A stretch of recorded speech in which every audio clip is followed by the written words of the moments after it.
오늘 우리 함께 나눌 하나님의 말씀은 사도행전 12장 1절로 12절까지의 말씀입니다. 사도행전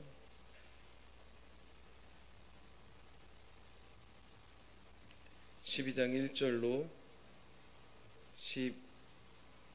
12절까지의 말씀을 제가 먼저 한 절 읽고 여러분들이 읽으며 우리 함께 교독하겠습니다.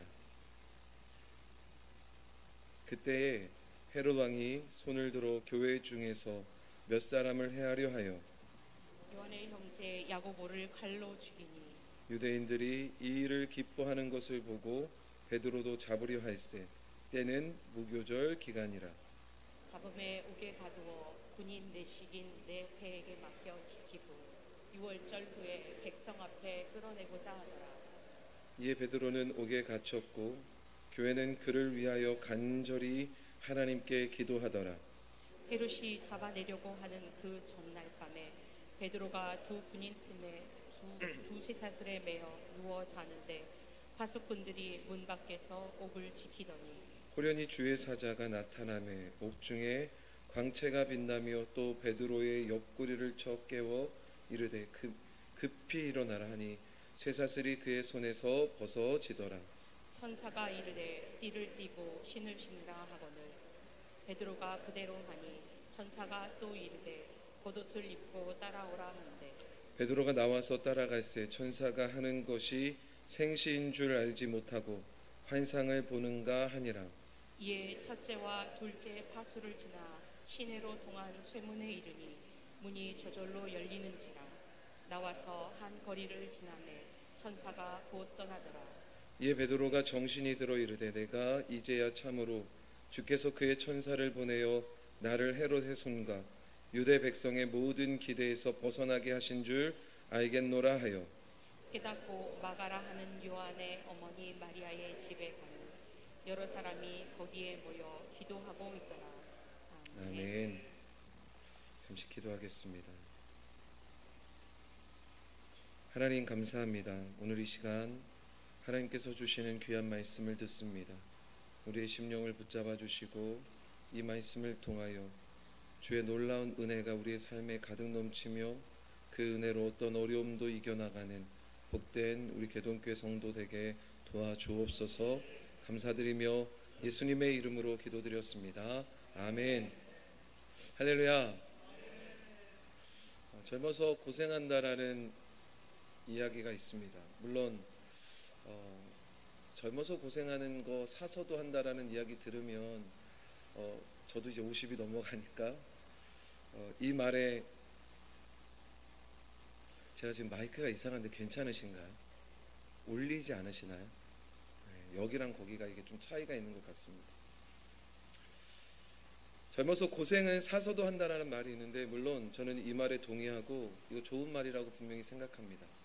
우리 인생에서 특별히 젊은 세대에게 도움이 되는 말이라고도 생각합니다. 그럼에도 불구하고 대부분의 사람들은 할 수만 있으면 시련을 겪고 싶지 않아 하는 것이 인지상정이죠. 당연한 마음일 겁니다. 더더욱 자녀들은 어떻습니까? 여러분들의 자녀들이 시련의 언덕을 많이 만났으면 좋겠습니까? 아닐 겁니다. 아예 시련의 언덕이 하나도 없었으면 좋을 겁니다. 여러분들도 마찬가지일 겁니다. 시련의 언덕 가운데 내가 그 길을 올라가고 싶은 마음은 우리 모두 다 아마 어쩌면 없을지도 모르겠습니다.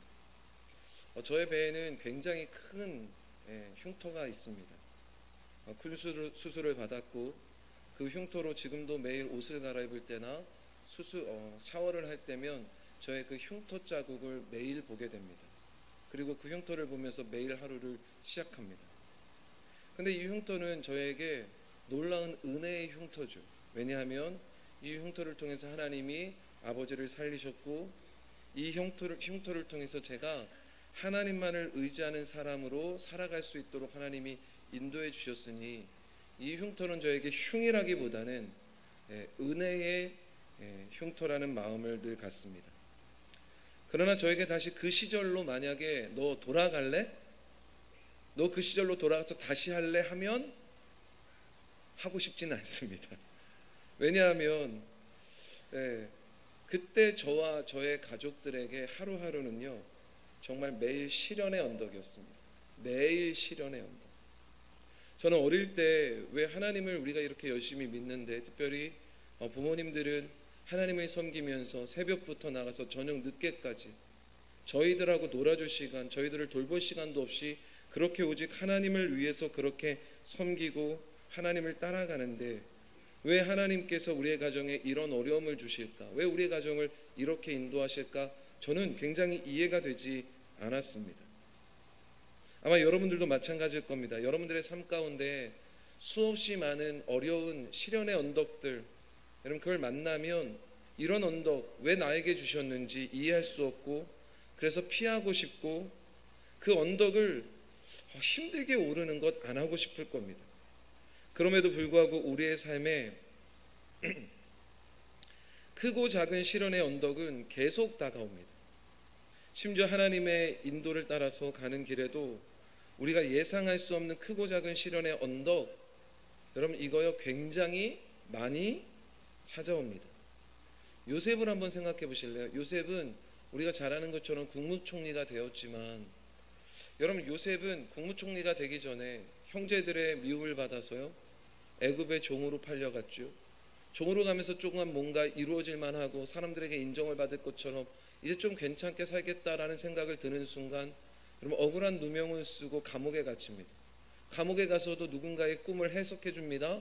그리고 그를 통해서 이제 금방 풀려날 것 같지만 그 꿈을 해석받은 자가 어느 순간에 잊어버리고, 들어갈 때 나갈 때 다르다고 그 꿈을 잃어버리고 살아가며 다시 감옥 속에서 지내게 됩니다. 여러분 다윗도 마찬가지죠. 그는 이스라엘의 왕이 되었지만 그 전에 그는 사울이라는 시련의 언덕을 늘 넘어야 됐습니다. 그러니 여러분 매일매일의 삶이 사울의 칼날이라는 그 시험, 그 시련의 언덕을 이렇게 넘어야 되니, 늘 도망다니는 삶을 살아야 되니 그의 삶이 얼마나 힘들고 어려웠겠습니까? 욥도 생각해 보십시오. 그가 행하는 모든 삶의 모든 것이 거룩하여서 의로워서 하나님이 보시기에 굉장히 기뻤던 삶을 살았던 자가 욥입니다. 축복도 많이 받았습니다. 자녀도 많았고요, 물질도 풍요로웠습니다. 근데 여러분 한순간 사단의 시험을 받아서 자녀들이 한순간에 다 일순간에 죽어버립니다. 재산은 다 날아가 버립니다. 심지어 몹쓸병에 걸려서요 기왓장으로 몸을 박박 긁어야지 조금 간지러움이 해결될 정도로 괴로운 삶을 살아갑니다. 그리고 그런 삶을 바라보며, 여러분 아내 되는 사람은 여러분 차라리 하나님을 저주하라며 말도 안 되는 얘기를 하며 욥을 떠나가 버립니다. 친구들은 위로한다고 찾아와 갔고요, 위로하는 게 아니라 욥의 마음을 더 무겁게 하고 힘들게 하고 어렵게 합니다. 그러니 여러분 욥의 어느 순간의 삶부터는요 늘 시련의 언덕이 찾아오는 겁니다. 다니엘도 한번 생각해 보실래요? 얼마나 열심히 기도했습니까? 하루에 3번 예루살렘을 향하여 창문을 열고 기도했던 다니엘. 여러분 기도하며 신실하게 살아갔는데 결국 그 결과가 사자굴에 던져지는 여러분 그런 시련의 언덕을 그는 만나게 됩니다. 여러분들은 어떻습니까? 여러분들은 어떤 시련의 언덕을 지금 넘어가고 계십니까? 저는 이 세상에서 가장 큰 시련의 언덕을 넘으신 분은 예수님이라는 생각을 합니다. 예수님은 골고다 십자가의 언덕이라는 가장 큰 시련의 언덕을 넘으셨습니다. 이 시련의 언덕을 넘으시는 주님이 그런데 우리에게 이런 말씀을 주십니다. 우리가 너무나 잘 아는, 세상에서 너희가 환난을 만나나 뭐하래요? 담대하라, 내가 세상을 이겼노라 말씀하십니다. 믿음의 사람들은 그래서 시련의 언덕을 넘으며 믿음의 눈으로 시련의 언덕을 보면서, 여러분 그곳에서 그 시련만 보면서 낙심하고 좌절하기보다는 기도의 무릎으로 시련의 언덕을 넘을 수 있는 사람이 되는 겁니다. 여러분 죄송합니다. 제가 오늘은 원고를 좀 보면서 하겠습니다. 마이크가 굉장히 불편해서요 제가 이게 지금 집중이 잘 안 됩니다. 그러니 제가 원고를 보면서 좀 설교할 텐데 여러분들이 양해해 주셨으면 좋겠습니다. 다시 말해서 왜 나에게 이런 시련의 언덕이 있을까라며 탄식하고 있기보다는 이 시련의 언덕을 함께 넘어가시는 주님의 발자국을 보며 무릎을 꿇고 기도해야 한다는 것입니다. 모세를 한번 생각해 보십시오. 모세가 하나님이 맡기신 그 사명 감당하면서 얼마나 많은 시련의 언덕을 만납니까? 그러니까 모세가 광야를 지나며 이스라엘 백성들을 이끌고 살아가는 그 순간순간은요, 정말로 시련의 언덕의 순간순간들이었습니다. 근데 여러분, 그때 모세가요, 그때마다 하나님께서 깨닫게 하시는 방법으로 시련의 언덕을 넘어갑니다. 그래서 자신과 이스라엘 백성 전체가 하나님께서 예비하신 새로운 은혜와 축복을 누릴 수 있었습니다. 여러분, 그러면 모세가 시련의 언덕을 넘어섰던 방법이 무엇이 있습니까? 그는 시련의 언덕을 만나게 되면 무조건 겸손한 마음으로 하나님의 능력과 도우심을 믿고 하나님께 부르짖어 기도했습니다. 그래서 아말렉과의 전투에서도 그가 했던 건 다른 것 아닙니다. 여러분, 그가 했던 건 기도의 무릎을 꿇고 기도로 그 시련의 언덕을 넘어갑니다. 홍해가 가로막혀 있고 뒤에는 애굽의 군대가 쫓아왔을 때도 진퇴양난의 그 시련의 언덕 앞에 그는 다른 것 하지 않습니다. 그는 기도의 무릎을 꿇고 기도의 무릎으로 시련의 언덕을 넘어갑니다. 또 여러분, 마실 물을 구하지 못했을 때나 먹을 거리가 없어서 공경에 처했게 되는 그런 시련의 언덕을 만났을 때도 한번 생각해 보십시오. 모세가 했던 건 다른 것 아닙니다. 그는 기도의 무릎을 꿇고 기도하며 그 시련의 언덕을 넘어섭니다. 예수님도 한번 생각해 보십시오. 주님이 고난의 언덕, 십자가의 언덕을 넘어서기 위해서 무엇을 하셨습니까? 여러분, 잡히시던 날 밤까지도 주님은 습관을 따라 어디를 가세요? 기도하러 겟세마네 동산으로 오르십니다. 그리고 땀방울이 핏방울이 될 정도로 몸부림치며 하나님 앞에 기도하며 기도의 무릎을 꿇고 그 기도의 무릎으로 그 시련의 언덕, 십자가의 언덕을 오르십니다. 그리고 그렇게 십자가의 언덕을 넘으시고 최후의 승리를 얻으셔서 우리를 구원해 주시는 하나님의 은혜가 바로 우리가 받은 예수 그리스도의 구원의 은혜인 겁니다. 저는 모세의 무릎은 낙타의 무릎처럼 굳은 살이 가득했을 거라고 생각합니다. 그렇잖아요. 시련의 언덕을 만났을 때마다 여러분, 하나님 앞에 무릎 꿇고 날마다 간절히 기도했으니 그의 무릎은 낙타 그릇처럼 굳은 살이 가득했을 겁니다. 예수님의 무릎은 어땠을까요? 예수님의 무릎도 습관을 따라 늘 모든 일 가운데 기도하시며 여러분, 날마다 무릎을 꿇으셨으니 예수님의 그 무릎도 낙타 무릎처럼 굳은 살로 가득했을 겁니다. 제가 가끔 저의 아들의 손을 이렇게 잡을 때가 있습니다. 그럼 이렇게 손을 잡으면요, 가슴이 아파요. 점이 옵니다. 왜냐하면 저희 아들이 이렇게 드럼 연습을 하니까요, 손바닥 전체가 정말 이건 뭐 20살, 이제 21살 됐는데 전체가 탁탁한 굳은 살로 막 가득합니다. 여러분, 한번 오늘 악수 한번 해보십시오. 그러니 여러분, 굳은 살로 덮여져 있는 이 손을 만지면 부모로서 마음이 굉장히 아픕니다. 그런데 여러분, 그렇게 굳은 살까지 새길 정도로 얼마나 아프고 힘들게 연습을 했을까 생각하니까요, 이거 진짜 부모로서 마음이 아프더라고요. 그런데 여러분, 저는요, 그 굳은 살이 저의 아들의 손을 통해서 저의 자녀가 시련의 언덕, 이 세상을 살아가면서 수없이 많은 시련의 언덕을 거둘 건데 그 시련의 언덕을 걸으며 수없이 많은 오히려 기회를 잡을 수 있는 그런 손이 될 거라고 저는 확신합니다. 동일하게 우리가 시련의 언덕을 넘으며 우리가 무릎 꿇고 기도할 때 우리도 모세처럼, 우리도 주님처럼 우리의 기도의 무릎도 낙타의 무릎처럼 탁탁한 굳은 살들로 가득 채워질 것입니다. 그런데 여러분, 그렇게 시련의 언덕을 넘으며 기도했던 그 굳은 살이 가득한 그 기도의 무릎이 시련의 언덕을 넘게 할 겁니다. 그리고 넘은 후에 오히려 하나님이 준비하신 그 놀라운 기회를 보게 하시고 그 기회를 누리게 하시며 우리에게 큰 기쁨과 큰 행복과 더 풍성한 열매, 그리고 더 멋진 위대한 역사를 만들어가는 축복을 주실 것이라고 저는 확신합니다. 소망하기는 오늘 이 아침 하나님이 주시는 이 말씀에 귀를 기울여서 여러분들 모두가 세상을 살며 분명히 수없이 많은 시련의 언덕을 만나게 될 거고 오르게 될 텐데, 그럴 때마다 기도의 무릎을 통하여 그 시련의 언덕을 넘어 하나님이 예비하신 새로운 기회, 새로운 역사, 이 역사의 놀라운 은혜, 이 축복을 누리는 저와 여러분들 되시기를 주님의 이름으로 축원합니다. 오늘 본문의 말씀인 사도행전 12장 1절로 12절의 말씀을 보면 이 말씀은 어떤 한 개인의 시련의 언덕이라기보다는 예루살렘 교회, 다시 말해서 초대교회라고 하는 하나의 신앙의 공동체에 닥친 시련의 언덕을 믿음과 기도로 넘어가게 하시는 모습을 우리에게 보여주시는 그런 말씀입니다. 그리고 시련의 언덕을 넘으며 하나님의 놀라운 은혜와 능력을 공동체 전체가 경험하게 되고, 그것을 통해서 단순히 시련의 언덕을 넘는 것으로 끝나는 게 아니라 그 시련의 언덕 뒤에 주시는 하나님의 놀라운 기회, 다시 말해서 초대교회가 그 이후로 놀라운 부흥의 역사를 이루어가게 됨을 오늘 본문의 말씀은 우리에게 증거하고 있습니다. 오늘 본문을 보시면 가장 먼저 누가 등장하냐면 헤롯 왕이 등장합니다.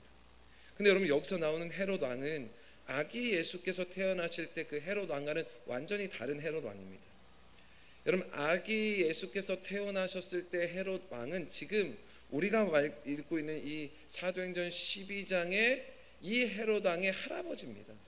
다시 말해서 지금 여기에 나오는 헤롯 왕은 그 예수님이 태어나셨을 당시 헤롯 왕의 손자인 헤롯 아그리파 1세를 말하는 겁니다.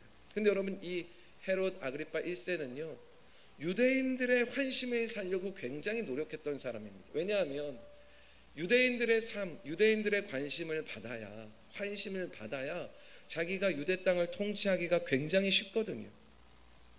그러니 여러분, 늘 유대인들의 관심을 어떻게 살까, 유대인들의 환심을 어떻게 살까를 고민하는 겁니다. 그리고 결정한 결정이 오늘 말씀의 결정이에요.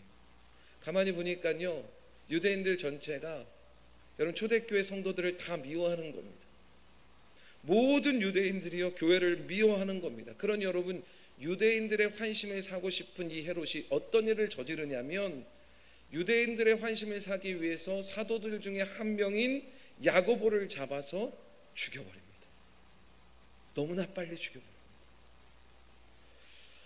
여러분, 요한의 형제 야고보 사도, 헤롯은 야고보 사도를 잡아다 칼로 참수해서 죽임으로 사도 중에 첫 번째 순교자가 누구였냐면 야고보가 사도 중에 첫 번째 순교자로 기록됩니다. 근데 여러분, 제가 이 야고보의 죽음을 보면서 야고보의 죽음이 너무나 허무한 거예요. 심지어 여러분, 성경도 야고보가 순교하는 이 장면을요 다른 순교하는 장면들하고는 너무 비교되게 딱 한 절만 기록했습니다. 여러분 2절 한번 보실래요? 요한의 형제 야고보를 칼로 죽이니 딱 이겁니다. 요한의 형제 야고보를 칼로 죽였다라는 겁니다. 그러니까 여러분, 너무 짧게 기록되어 있는 것을 보면 야고보 사도의 죽음은 아니 이거 보면 너무나 허무하다라는 생각이 가득한 겁니다. 여러분, 이제 사도로 막 일을 하기 시작한 겁니다. 이제 사도로 일하면서 조금 부흥을 이렇게 맛본 겁니다.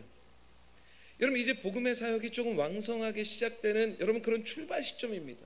다시 말해서 사도로서 아직 죽을 때는 아니에요. 하나님이 사도로 세우셨다면, 주님이 사도로 세우셨다면 야고보가 지금 죽는 건 너무 말이 안 되는 겁니다. 너무 일찍 죽은 거니까요. 사실 야고보 하면 우리는 누굴 떠올려야 되냐면 야고보의 어머니가 떠올라야 됩니다. 왜냐하면 야고보의 어머니가 굉장히 유명한 분이거든요. 뭐로 유명하냐면 이 치맛바람 날리는 거로 유명한 분입니다. 자녀 무슨 일 있으면 치맛바람을 휘날리면서 찾아가 갖고 문제 해결하고, 치맛바람을 휘둘러 가면서 하여튼 청탁을 해서라도 자녀가 잘 되기를 원하는 어머니가 누구였냐면 야고보의 어머니였습니다. 여러분, 예수님이 예루살렘에 입성하셨을 때도 여러분 그 치맛바람을 날리며 예수님에게 자녀 들끌고 와갖고 뭐라고 하냐면, 주님의 나라에 주님이 왕이 되실 때 내 자녀 중 하나는 어디요? 우편에 앉히시고 또 하나는 왼쪽 좌편에 앉혀주십시오 라고 너무나 뻔뻔하게 청탁을 했던 여인, 이게 야고보의 어머니였단 말입니다. 그러니 어머니의 영향을 이렇게 받았던 야고보가요, 어쩌면 야고보의 마음도 주님을 따라다니면서도 야고보의 마음 가운데는 어머니가 심어준 이 야망이 어쩌면 있었을 겁니다. 그러니까 여러분, 주님을 따라다니면서도 그 어릴 때부터 그 야망을 가지고 어떻게 하면 좋은 자리를 앉을까 고민했을지도 모르겠습니다. 근데 여러분, 그랬던 그가 주님이 승천하신 이후에 그들이 주님의 명령을 따라서 오순절 마가의 다락방에 모여서 기도하기에 힘쓰다 성령님의 임재를 체험합니다.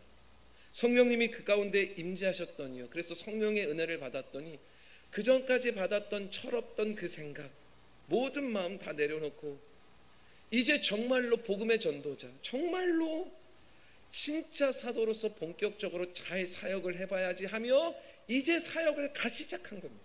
이제 사역, 은혜 받았고요, 은혜 받은 것으로 이제 갓 사역을 시작했는데, 근데 그렇게 사역을 시작한 지 얼마 되지 않아서 헤롯의 군사들이 들이닥쳐서 정신없이 야고보를 끌고 가고 칼로 참수하여서 순식간에 죽어버린 겁니다. 그러니 여러분, 꽃도 안 폈어요. 사도로서 꽃도 안 폈습니다. 그래서 너무 허망하게 죽어버린 거예요. 심지어 야고보 사도 초대교회, 여러분, 성도로서 정말로 이제 뭔가를 이룰 것 같은 그 은혜, 그걸 막 누리고 있는데 순식간에 죽어버렸으니, 당시 야고보만 초대교회 성도가 아니잖아요. 야고보의 어머니도 당연히 초대교회 뭐였을까요?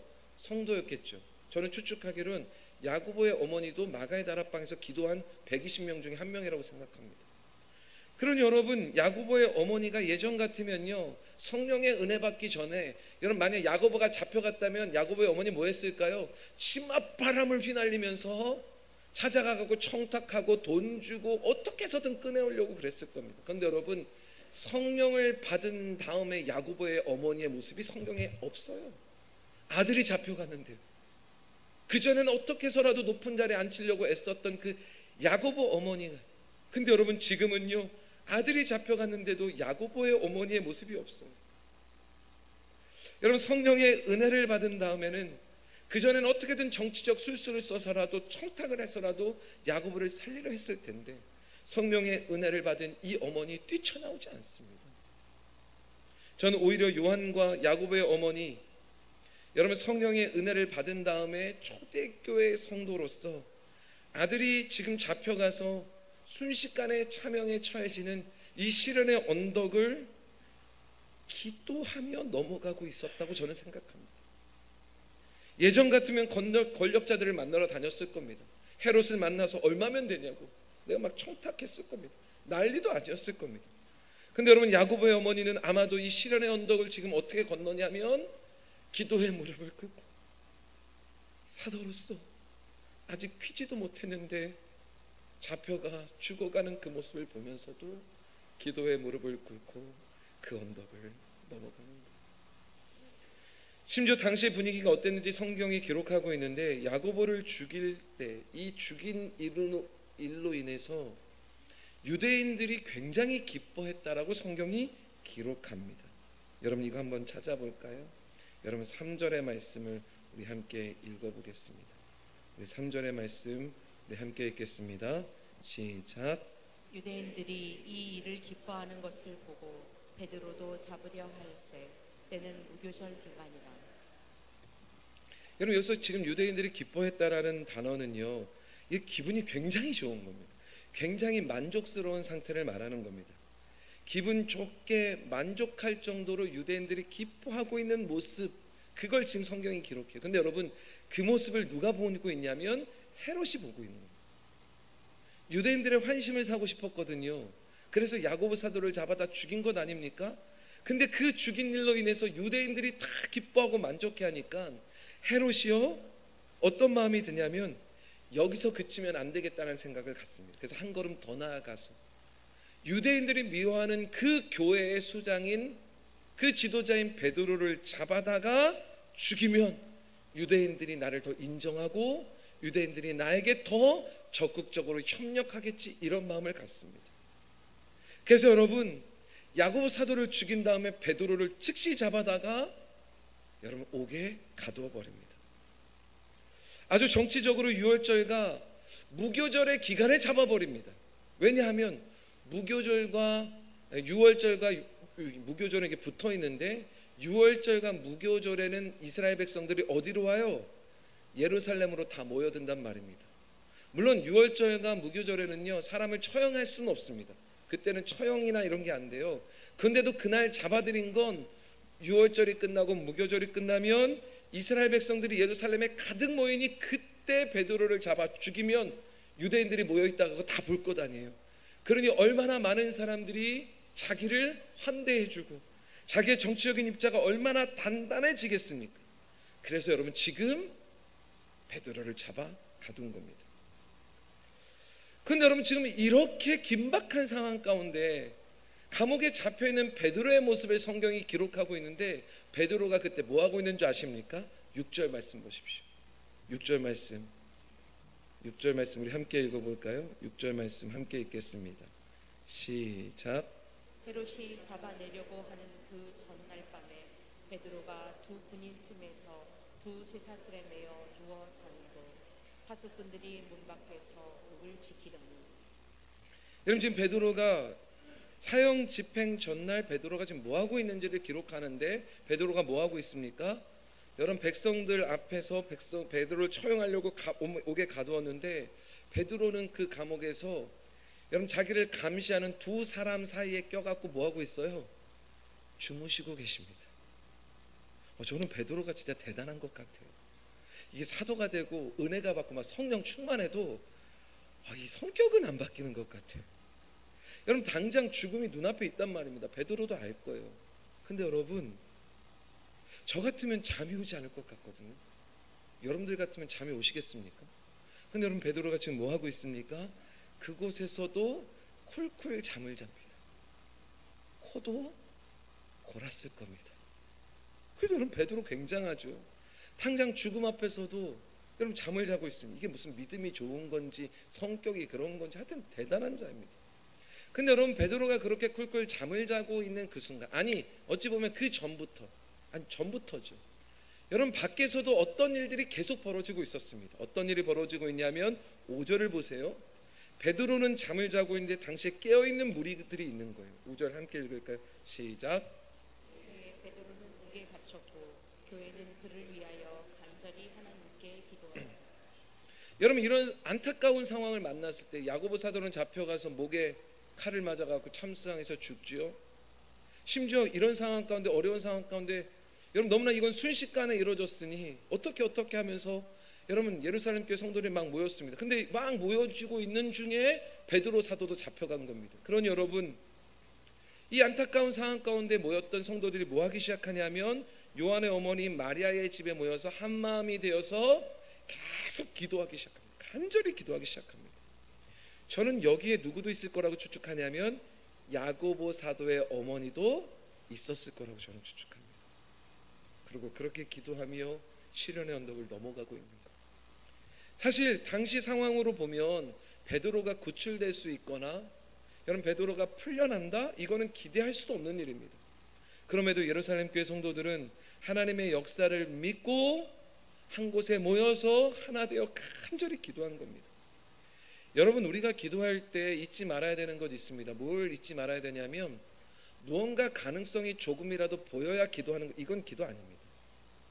가능성이 보이면 기도합니까? 아니요, 그건 기도 아니에요. 오히려 아무것도 보이지 않아요. 불가능한 일을 두고 기도하는 겁니다. 여러분 물론 이렇게 생각하고 이렇게 말하는 분들도 계실 거예요. 아니 목사님 아무리 그래도 뭔가 비빌 언덕이라도 조금 있어야 기도할 마음도 생기고 아니 그래야 좀 뭐 간절히 기도도 하는 것 아닙니까? 아니 조금이라도 가능성이 보여야 모이기라도 하죠. 여러분 우리도 기도할 때 보십시오. 우리 이 일을 가지고 함께 기도합시다고 할 때 여러분 전혀 불가능해 보이면 사람들이 잘 안 모입니다. 모여서 기도하지 않습니다. 조금이라도 비밀 언덕이 보이면 그때 사람들이 야 기도하면 이루겠다 하고 옵니다. 근데 여러분 진짜 기도는 어디에서 시작되냐면 가능성이 전혀 보이지 않는 불가능한 일을 볼 때 기도하는 겁니다. 이게 기도죠. 여러분 기도의 가능성, 여러분 우리가 기도하면서 가능성이 있을 때만 기도하는 건 진짜 기도가 아닐 겁니다. 오히려 여러분 기도는요 불가능하지만 하나님의 능력을 믿고 기도하는 게 기도인 거예요. 지금 베드로가 감옥에서 나올 가능성은 정말 0.00001도 없는 상황입니다. 가능성이 전혀 없어요. 근데 놀랍죠? 그런데도 교회는 기도합니다. 여러분들의 가정에 시련의 언덕을 만나면 그 시련의 언덕은 여러분들이 볼 때 어떨 때는 가능성이 전혀 없는 그런 일들일 겁니다. 그러니 가능성이 없으니까 어떡합니까? 아예 기도도 안 할지도 모릅니다. 그러나 여러분, 가능성이 보여서가 아니라 불가능하시면, 심지어 모든 사람들도 다 포기하고 우리들한테 와서 야, 가능성 없어, 포기해, 하지만 우리는 하나님의 능력을 믿으며 그 가운데 기도하는 겁니다. 이게 예수 믿는 거예요. 여러분, 지금 베드로가 감옥에서 나올 수 있는 가능성은 정말 없어요. 그런데도 교회는 모여 기도합니다. 감옥에 갇혀있는 베드로는 오히려 이게 무슨 성격이 낙천적인 건지 아니면 이미 자기는 포기했는지, 어차피 죽는 거, 먹고 죽는 귀신이 때깔도 좋고 잠이라도 잘 자고 죽는 귀신이 좋다면 이런 마음으로 자고 있는지 모르지만, 여러분, 사실 제가 생각할 때는 지금 가장 누가 열심히 기도해야 됩니까? 베드로가 기도해야 된단 말이에요. 근데 여러분, 베드로는요 기도하지 않습니다. 자고 있습니다. 근데 이때 누가 기도합니까? 불가능한 상황 가운데 예루살렘 교회 성도들이 그 어려운 핍박 가운데서 기도한단 말입니다. 아마 주님도 조금 답답하셨을 것 같아요. 그래서 여러분, 굉장히 재미난 장면 하나가 나오는데, 여러분, 천사를 보내십니다. 그리고 천사를 보내셔 굉장히 특이한 장면 하나를 하십니다. 7절 말씀 보실래요?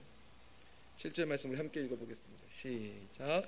호련히 주의 사자가 나타나매 옥중에 광채가 빛나며 또 베드로의 옆구리를 쳐 깨워 이르되 급히 일어나라 하니 쇠사슬이 그 손에서 벗어지더라. 천사가 베드로를 깨워요. 어떻게 깨웁니까? 옆구리를 그냥 확 쳐서 깨웁니다. 저는 이 장면 묵상하는데 왜 이렇게 웃긴지 모르겠어요. 혹시 지금 졸고 계신 분 계시면 옆에 분이 천사가 되셔서 옆구리를 그냥 한대.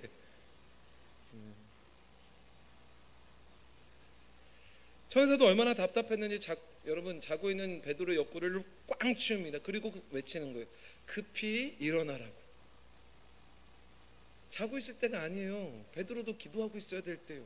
성령의 은혜를 받고 나서도 이럽니다. 그래, 여러분, 천사가 급히 일어나라고 외치고 이 말을 듣고 베드로도 깜짝 놀랄 수밖에 없죠. 옆구리를 한 대 맞았는데.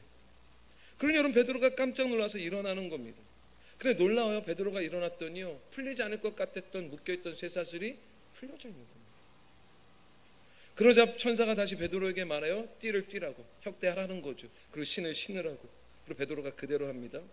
그러자 천사가 또 말해요. 아니, 이 정도 되면 자기가 좀 알아서 해야 되는 것 아닙니까? 겉옷도 입으라고, 그리고 따라오라고. 베드로가 또 여러분 겉옷도 입고 말대로 천사를 쫓아서 따라갑니다. 근데 중요한 건 성경이요, 지금 이 상황 가운데 베드로의 상태가 어떤지를 말씀하세요. 지금 옆구리를 한 대 맞아서 그런지, 잠을 너무 깊이 자다가 일어나서 그런지 모르지만 하여튼 베드로의 상태는 지금 어떤 상태냐면 비몽사몽입니다. 비몽사몽. 당장 죽기 전인데도 비몽사몽에 잠에 빠져 있는 겁니다. 그래서 9절에 보면 생시인지 알지 못하고 내가 지금 환상 꿈을 꾸나? 이러고 베드로가 있는 겁니다. 놀라운 건 지금 이게 꿈입니까? 생시입니까? 생시죠. 천사가 베드로가 첫 번째 파수꾼이 있는 곳 통과하고 두 번째 파수꾼이 있는 곳, 얼마나 지금 겹겹이 쌓아놓은 겁니까? 헤롯이. 근데 그곳을 막 지납니다. 근데 놀라워요. 그렇게 파수꾼들이 여러분 겹겹이 쌓고 지키고 있는데 천사를 따라 나가는 그 베드로를 그 파수꾼들이 아무도 보지 못합니다. 그리고 이들이 시내를 통하는 그 쇠문 앞에 딱 이릅니다. 근데 놀라워요. 무슨 자동문이 그 당시에 있는 것도 아니고 꽉 막혀 있었던 그 쇠문이 갑자기 자동문처럼 슉 열리는 겁니다. 마침내 여러분, 천사와 베드로가 거리로 딱 나가니까요, 그 다음에 천사가 떠나가 버려요. 그리고 그때서야 참 베드로도 대단합니다. 그때서야 정신을 차립니다. 그때서야 정신을 차리고, 그때서야 실제로 지금 이게 나에게 일어나고 있는 실제인 줄 알았다라고 외칩니다. 11절 함께 읽어볼까요? 11절 시작. 이에 베드로가 정신이 들어 이르되 내가 이제야 참으로 주께서 그의 천사를 보내어 나를 헤롯의 손과 유대 백성의 모든 기대에서 벗어나게 하신 줄 알겠노라 하여. 베드로가 이때 깬 거예요. 그의 베드로가요, 당시 초대교회의 성도들이 모였던 요한의 어머니 마리아의 집으로 막 달려갑니다. 그런데 감옥에서 나온 베드로가 그 집에 딱 도착했더니, 자기는 지금 비몽사몽 가운데 방금 깨서 왔는데, 여러분 딱 도착했더니 그 집에 성도들이 모여서 뭐 하고 있어요? 기도하고 있더라. 사실 저는 야고보가 잡혀가서 죽을 때부터 이들이 모여서 기도했다라고 생각합니다. 베드로가 잡혀서 옥에 갇혔을 때 그들이 기도했고, 심지어 베드로가 잠을 자고 있는 중에도 그들은 기도했습니다.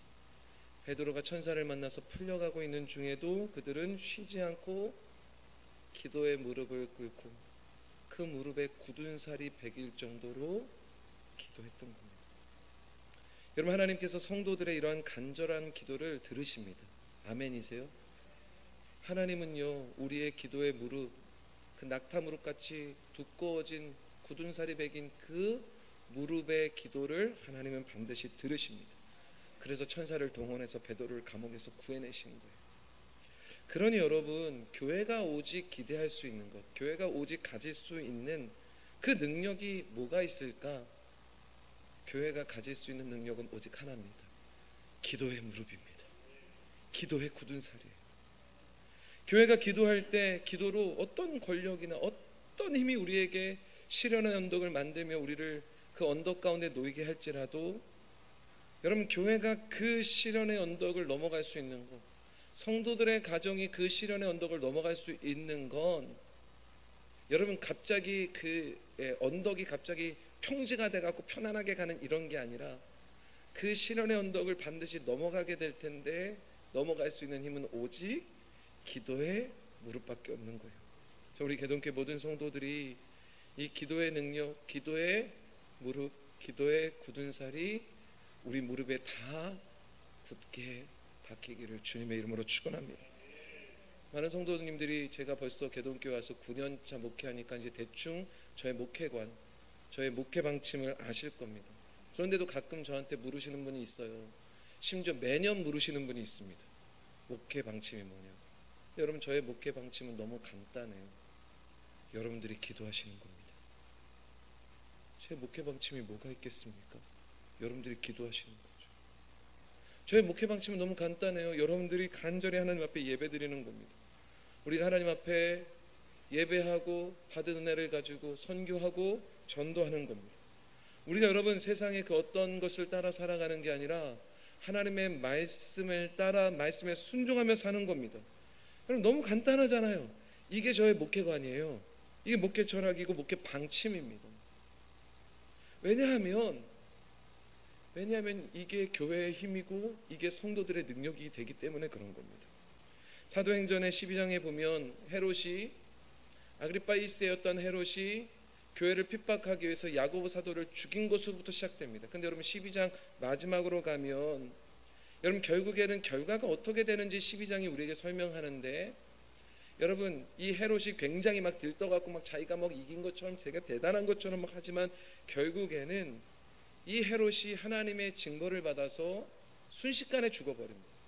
심지어 여러분 벌레에 먹혀서 비참하게 죽습니다.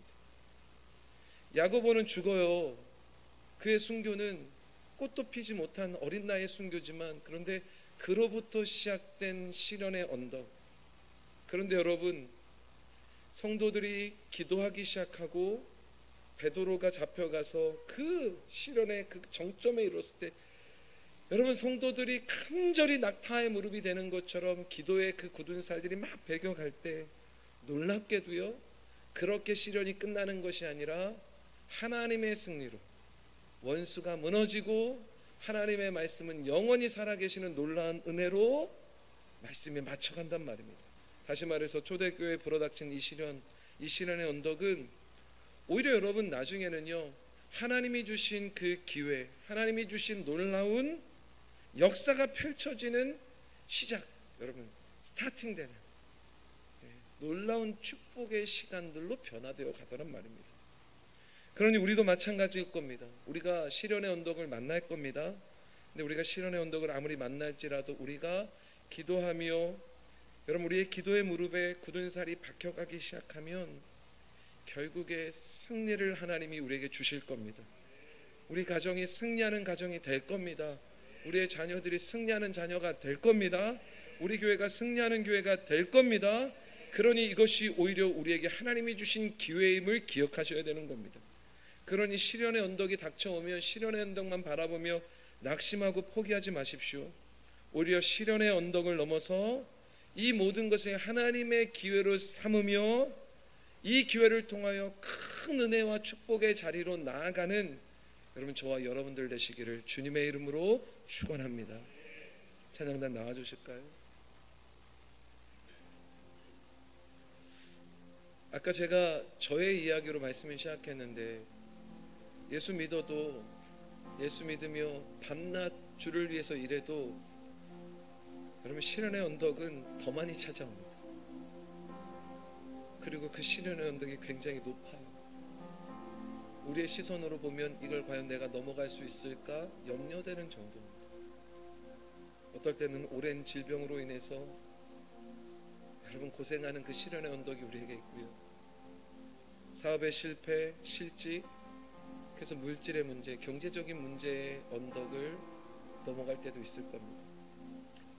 가정이 늘 화목하면 좋은데요, 가정에 불화가 있고 우환이 있고 또 인간관계의 시련의 언덕을 넘을 때도 있을 겁니다.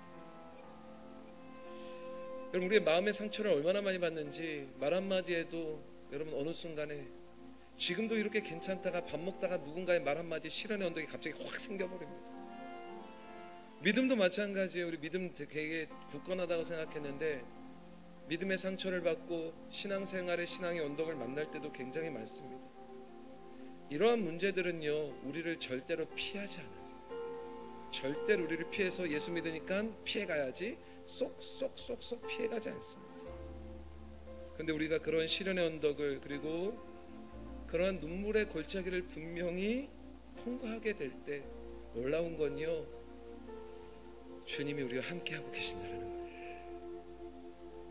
그래서 우리가 잘 생각해 보십시오. 기도를 열심히 하고 무릎이 낙타 무릎 되도록, 여러분 이 무릎에 굳은 살이 배기도록 기도하는데 중요한 건 그 기도의 마지막을 누구의 이름으로 기도해요? 주님의 이름으로 기도한단 말이에요. 왜요? 우리가 시련의 언덕을 건너가는 동안 주님이 우리와 함께 하시며 주님도 기도하고 계시거든요. 그러니 주님이 함께 하시며 우리를 위해서 기도하시니 우리도 기도하며 어떤 시련 만나도, 어떤 언덕을 만날지라도 여러분 두려워하지 마십시오. 우리를 무너뜨리려고 할 것이지만 절대로 우리 넘어지지 않을 겁니다. 하나님이 우리와 함께 하시는데 도대체 누가 우리를 대적하겠습니까? 우리의 모든 일에 우리를 사랑하시는 하나님의 은혜로 인해서 넉넉히 이길 줄로 믿습니다. 불가능해 보이지만 그러니 기도하십시오. 모든 이들이 다 포기해도 기도하십시오. 아시는 것처럼 저희 아버지 여기 계시지만 의사도 포기했지 않습니까? 여러분 가족들이 그 얘기를 들을 때 얼마나 이게 무너지는 줄 아세요? 죽음을 준비하래요. 3개월? 길면 6개월이에요. 이제 준비하십시오. 이 말을 듣는데요, 이건 정말 어렸을 때 저의 모습에는 이것보다 큰 시련의 언덕이 없었습니다. 불가능했잖아요. 불가능했단 말이에요. 근데 여러분 놀라워요? 개동교회 성도들이 기도하셨어요. 개동교회 성도들의 기도의 무릎에 굳은 살이 막 배기기 시작할 때 꿈을 보여주시잖아요. 수술받는 꿈을 보여주시고 또 놀라운 좋은 의사 선생을 만나게 하시고 이제 새로 갓 나온, 이제 갓 시행되는 수술 방법을 한번 도입해 보자며 저의 배를 가르시고 저의 간을 잘라 반을 나누게 하시고, 여러분 불가능해 보였던 그 시련의 언덕을 넘어 놀라운 기회와 축복으로 지금 이 자리에 우리를 세우셨습니다. 그런 여러분, 시련은 있어요. 눈물 납니다. 근데요, 시련은 있지만 절대로 여러분들 망하지 않을 겁니다.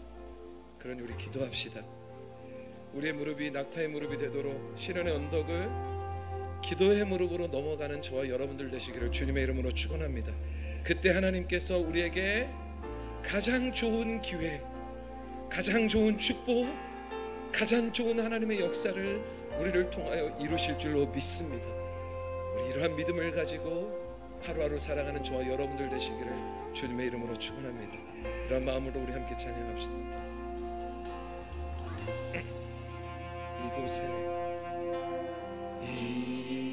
이곳에 생명샘 솟아나 눈물 골짝 지나갈 때에 너잖아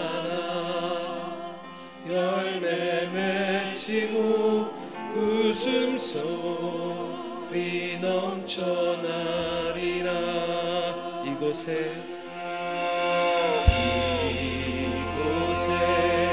생명샘 솟아나 눈물 골짝 지나갈 때에 너잖아 열매 맺히고 웃음소리 넘쳐나리라. 꽃들도 구름도 바람도 넓은 바다도 찬양하라 찬양하라 예수를. 하늘을 울리며 노래해 나의 영혼아 은혜의 주 은혜의 주 은혜의 주. 그날에 하늘문이 열리고 그날에 하늘이 열리고 모든 이가 보게 되리라. 마침내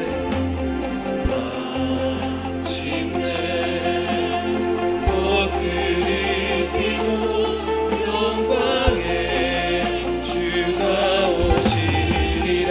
꽃들도 구름도 꽃들도 구름도 바람도 넓은 바다도 찬양하라 찬양하라 예수를. 하늘을 울리며 노래해 나의 영혼아 은혜의 주 은혜의 주 은혜의 주. 꽃들도 구름도 바람도 넓은 바다도 찬양하라 찬양하라 예수를. 하늘을 울리며 노래해 나의 영혼아 은혜의 주 은혜의 주 은혜의 주. 기도하겠습니다. 하나님, 지금 이 자리에 누구도 감당하지 못하는 도저히 넘을 수 없을 것 같은 시련의 언덕을 넘는 이들이 있을 겁니다. 눈물의 골짜기를 지나는 이들이 있을 겁니다. 하나님, 이들의 그 어렵고 힘든 삶을 주님 붙잡아 주옵소서. 하나님, 이들이 그러나 낙심하지 않고 무릎을 꿇고 기도하며 그의 무릎에 굳은 살이 배겨갈 때 그들을 위해서 기도하는 우리 개동교회 성도들의 중보의 기도의 무릎이 하나님 그곳에 굳은 살이 배겨갈 때 하나님은 불가능해 보이는